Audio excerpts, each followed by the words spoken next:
주안의 복된 은혜를 배웠습니다. 오늘 목요일 새벽 하나님 말씀은 사무엘상 19장 19절 말씀을 중심으로 하나님 외에는 진정한 피난처가 없습니다 라는 제목으로 말씀을 함께 나누고자 합니다.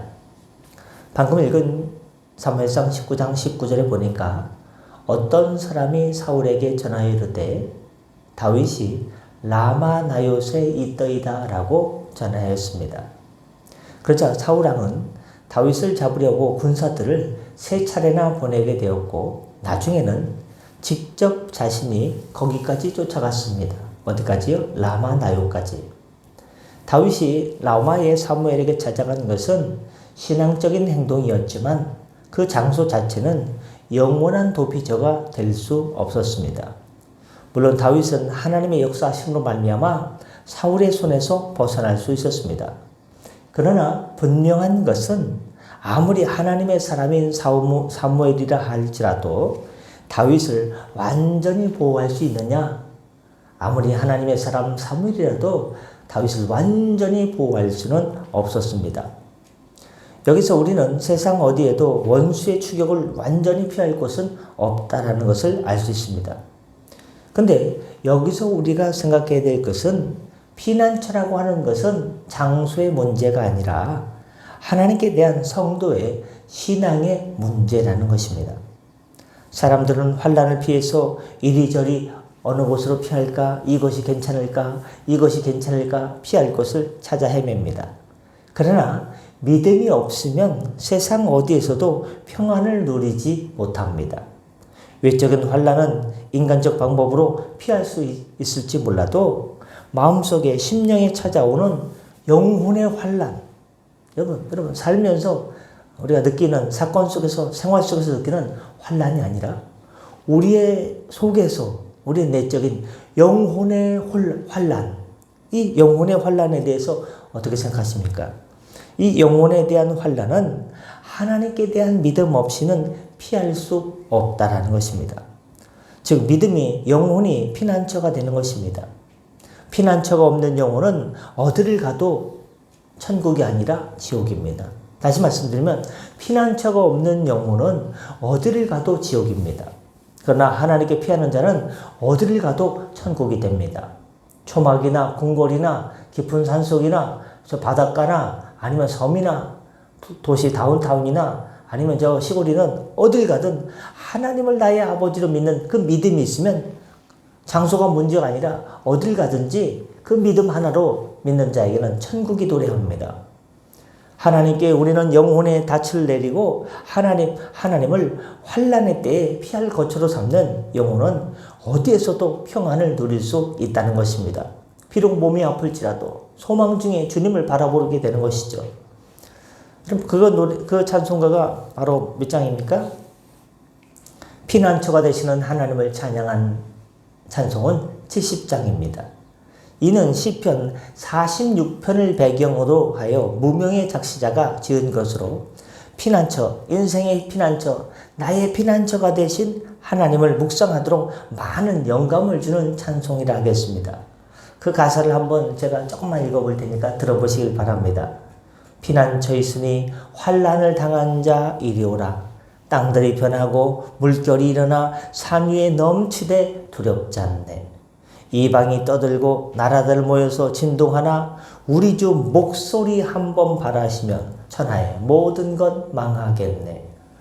만유주 여호와 우리를 도우니 피난처요 세상의 난리를 그치게 하시니 세상에 창검이 쓸데없네. 높으신 여호와 우리를 구하니 할렐루야. 괴로움이 심하고 환난이 극하나 피난처 있으니 여호와여.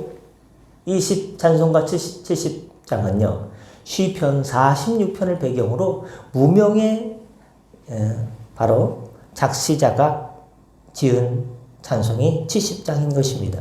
그렇습니다. 주님께서 사랑하는 성도 여러분, 비록 땅들이 변하고 물결이 일어나도 피난처가 있으니 두렵지 않는 것입니다. 이방이 모여서 진동하여도 우리 주 목소리 한번 바라시면 모든 것이 망할 것입니다. 우리 주님이 피난처이시니 세상에 창검이 쓸데없습니다. 괴로움이 심하고 환난이 극해도 하나님을 자기 피난처로 삼는 자는 안연히 편안히 거할 것입니다. 이보다 더 큰 복이 어디 있습니까? 비록 험난한 세상을 살아가지만 여호와께서 우리 인생의 피난처가 되시니 얼마나 감사합니까?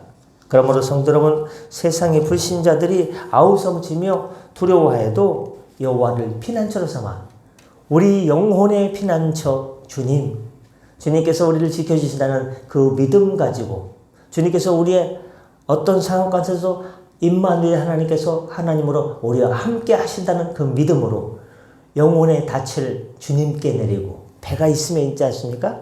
항구에 딱 오게 되면 어떻습니까? 정박하게 되죠. 그러면 어떻게 됩니까? 그 이렇게 무거운 닻을요 내립니다. 굉장히 무겁습니다. 조심해야 된다. 근데 그 영혼의 닻을 쫙 내리면요, 배가요 흔들릴 수 있어도요 그 자리에 딱 있습니다. 우리 신앙생활은요 믿음의 배로 비유할 수 있습니다.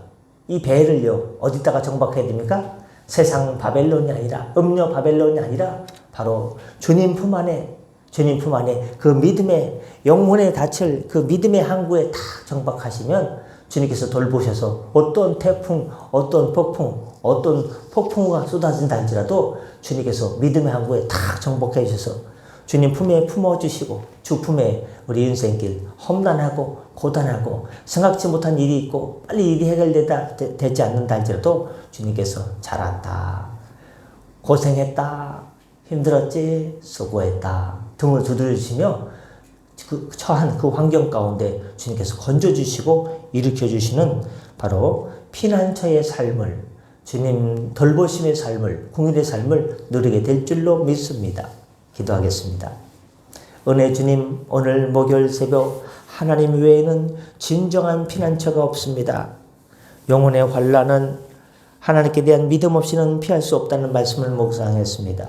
하나님, 믿음이 없으면 세상 어디에 가도 평안을 누리지 못합니다. 그러나 믿음이 있으면 세상 어디를 가도, 어떤 일을 만나도, 어떤 험한 일을 만나도, 어떤 환난을 만나도 영혼의 환난 가운데 그 믿음의 항구에 정박하기만 하면, 믿음의 항구에 영혼의 닻을 내리기만 하면 주님께서 돌보아 주십니다. 주님, 연약한 우리를 주의 성령의 오른팔로 붙들어 주시고 의의 길로 인도하여 주시옵소서. 시편 46편 1절 말씀을 기억합니다. 하나님은 우리의 피난처시오 힘이시니 환난 중에 만날 큰 도움이시라. 하나님은 작은 도움이 아니라 하나님은 큰 도움이 되십니다. 시편 59편 16절 나는 주의 힘을 노래하며 아침에 주의 인자하심을 높이 부르리오리니 주는 나의 산성이시며 나의 환난 날의 피난처이십니다. 대한민국이 전 세계가 하나님 경제적으로, 정치적으로, 경제적으로 모든 면에서 환난 중에 있습니다. 이 환난 중에 우리는 누구에게로 피합니까? 피난처이신 하나님께 피하게 하여 주시옵소서. 하나님께 믿음의 닻을 내리게 하여 주옵소서. 하나님, 또한 시편 61편 4절처럼 내가 영원히 주의 장막에 거하며 내가 주의 날개 밑에 피하리다. 이렇게 힘들고 어려울 때 주의 날개 아래 피할 때 주님께서 우리를 지켜주시고 하나님께서 보호하여 주시고 살려주시옵소서. 하나님, 오늘도 일터로 달려나갑니다. 주님 동행하여 주시고 주님께서 운전대를 붙잡아 주시고 주방을 붙잡아 주시고 가정을 붙잡아 주시고 직장을 붙잡아 주시고 모든 사업장을 붙잡아 주셔서 주 안에 형통한 삶이 되게 하여 주시고 영육간에 건강케 하여 주시옵소서. 동행하여 주시고 역사하여 주옵소서. 큰 힘과 권능을 베풀어 주옵소서. 감사하며 축복하며 예수님의 이름으로 기도드립니다. 아멘. 다 같이 저로 기도하시고 편하게 들어가시겠습니다.